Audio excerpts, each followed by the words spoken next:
Hello, I'm Greta Tita Gito Mayor. Thank you so much for subscribing this channel. Please don't forget to like, comment, share so that others will also be equipped about their potential. And if you are new, click the subscribe and notification bell so that you will be notified whenever I will upload a new video. In this channel, you will receive Wisdom for Living. We are now on day 316. Sharing maximizes and fulfills potential. Wow. So, ang ganda ng ating topic. Ang text natin makikita sa 1 Timothy 6:18.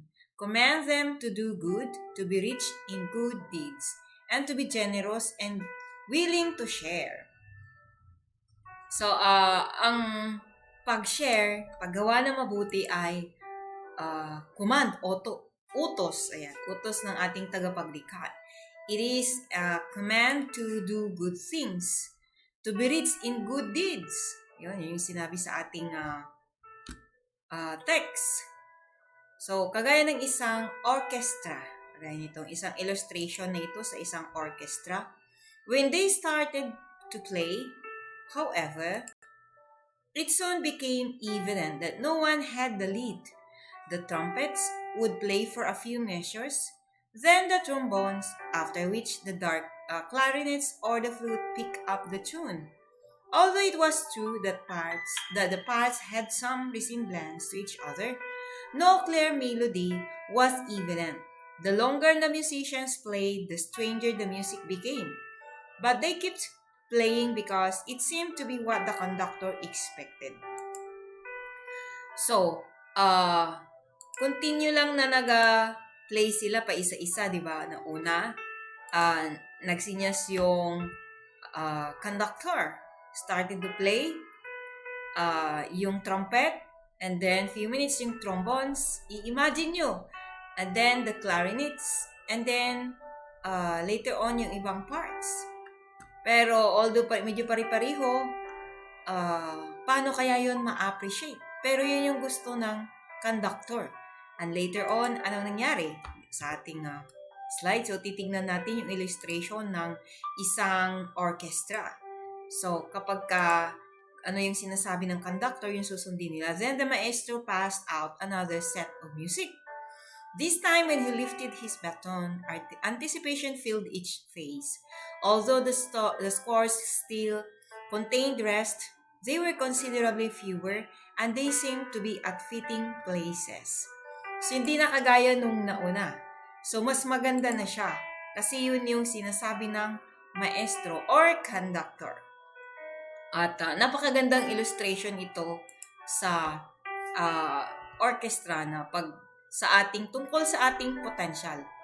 And after the orchestra had played for a few minutes, the conductor stopped them and asked, "Do you understand what I have done? If you look at the notes on the two scores, you will notice that they are the same. It is the rest that are different. The first time, one of you played a little, then another, then a third." So, ayun, yun sabi niya. Napakaganda at napaka-clear niya illustration nito. Sabi niya, naintindihan niyo ba? Na sabi niya, you will notice na pari-pariho lang. It is the rest that are different. Yung rest lang, pahinga. Ayan. Pero yung nota, pariho lang. Nauna yung unang player, pangalawa, sunod-sunod. Pagkatas ng isa, yung isa naman. Pagkatas ng isa, yung isa naman. So, ibig sabihin, hindi sila sabay-sabay. Sabi niya rito, you never played together. I did this to show you that each part is important, but it is meaningless without the others. When we all play the right notes at the same time, blending the music and sharing the unique sounds of each instrument, a beautiful melody emerges. So, yun. Ibig sabihin, nag-share sila with their own expertise. For example, nauna yung kanina na sinabi natin, mas nauna yung isang pinakaunang instrument. Sa orchestra, ang nauna na sinabi ng conductor ay una yung trumpet, then trombone, and then clarinet, and then yung flute. Pero hindi sila nagsabay-sabay. So, hindi mo siya ma-appreciate yung ganda. Pero, pag i-imagine mo, sabay-sabay sila. na tutunog pare-pareho at magbi-blend. So, napakagandang music, napakagandang melody ang maririnig mo kasi nag-blend yung kanilang mga instruments, sabay-sabay sila na at sa tamang tono, sa tamang timing. So, napakaganda pakinggan. Now, so yun yung illustration.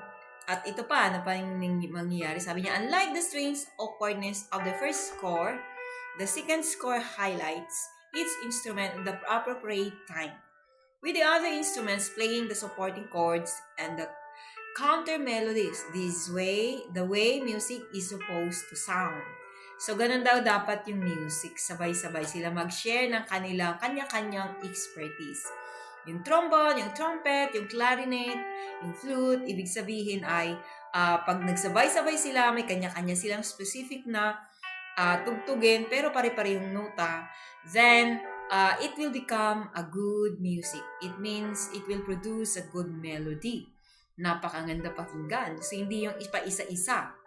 Now, ano naman ito kinalaman sa ating potential? So, ito yon ang ibig sabihin ng illustration na yun, kagaya sa isang orchestra. Ang sabi rito, the blending and support is also the way potential is meant to be used. Even as the beauty of a symphony is minimized when each instrument's part is played in isolation, so the wealth of our potential is minimized when we do not share it with others. Now, kapag hindi mo ginashare yung potential mo sa iba para lang sa sarili mo, ay kagaya ka nung music yung kanina na paisa-isa, so hindi mo maintindihan, walang blending, walang satisfaction.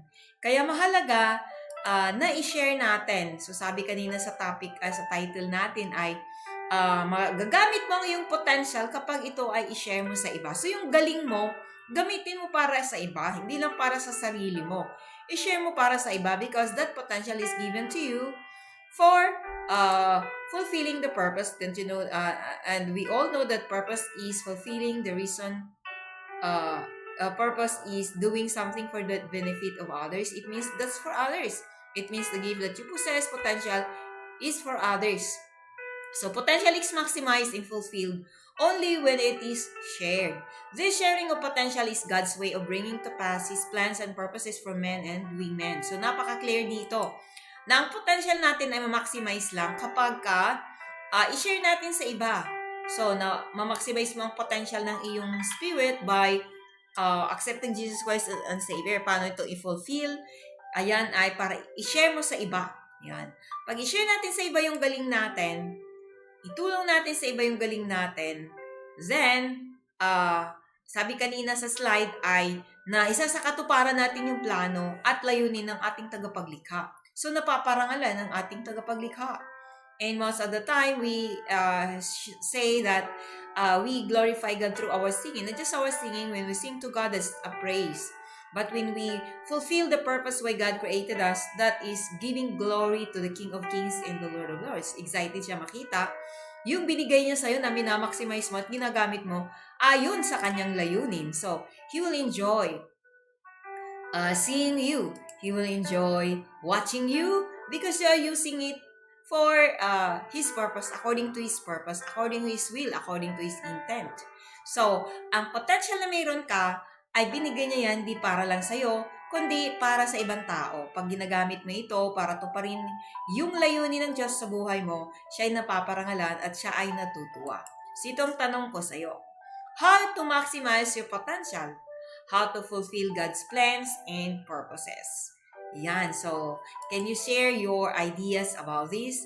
Leave a comment below so that I will know. Okay, so that's all for this video. I hope you are blessed, you are inspired, and will know what to do. Thanks for watching. God bless.